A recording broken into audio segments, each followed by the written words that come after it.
Let's make our way to the United States. It's been a huge 24 hours, and Peter Matthews joins us every Sunday morning. How are you, Peter? Very well, Tim. How are you?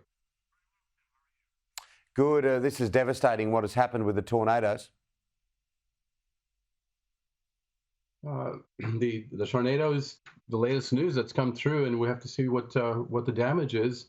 And it has to do with climate change. There's just too much of changing weather patterns, from tornadoes, cyclones, hurricanes to droughts in California. And this is a tragedy. It's a human tragedy. It's going to happen more and more. And I'm just hoping and praying that the damage isn't too much. It's just terrible what we're seeing.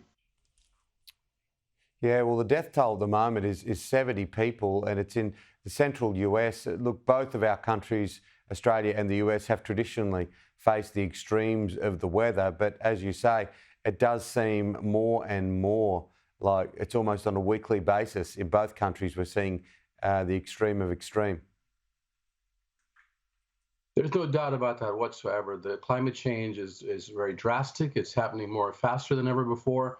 And we've got things like rising sea levels. The seas have risen in the last 20 to 30 years by at least a couple of inches. And it's just very dangerous what's going on. But most of these tornadoes and hurricanes are the most devastating, and the droughts as well, and the fires in California as a result.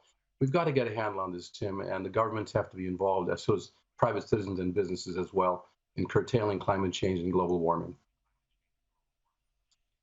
And of course, Omicron is the new variant of what we have seen with COVID-19. But whether or not this is the latest problem in the United States, there's another wave, and the National Guard has actually been called in to help in some areas of medical health. Yes, it has gotten much worse. And Omicron itself, while it may be milder than the Delta, it spreads much faster. But still, the biggest killer for us right now is Delta, the Delta itself. And what we have to do is look at the numbers of people who are not vaccinated.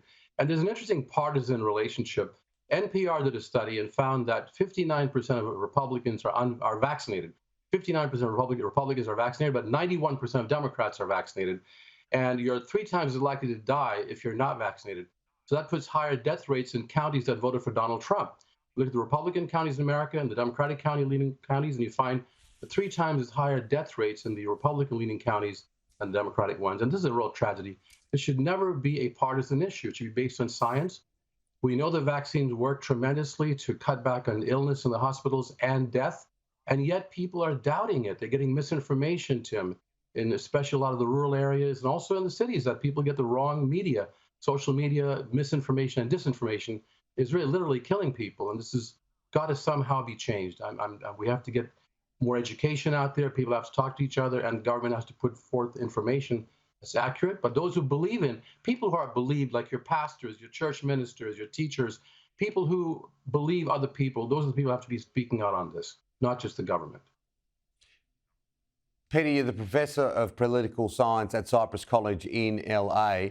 What do you make of what's going on with the US and Russia at the moment? It's very critical. I mean, the Ukraine situation is concerning to a lot of people, with the Russian troops amassed on the Ukraine border. On the other hand, I think I'd like to take a more objective view on it and see that the United States should negotiate with Russia and should see what Russia's concerns were. For example, after the Cold War was over, when the Soviet Union disintegrated, there was a promise made from the Western side that we wouldn't take NATO up to Russia's borders or into Russia, the former Soviet Union's borders, or on the Soviet territories through the Soviet republics. Yet that's exactly what began right after the Soviet Union disintegrated.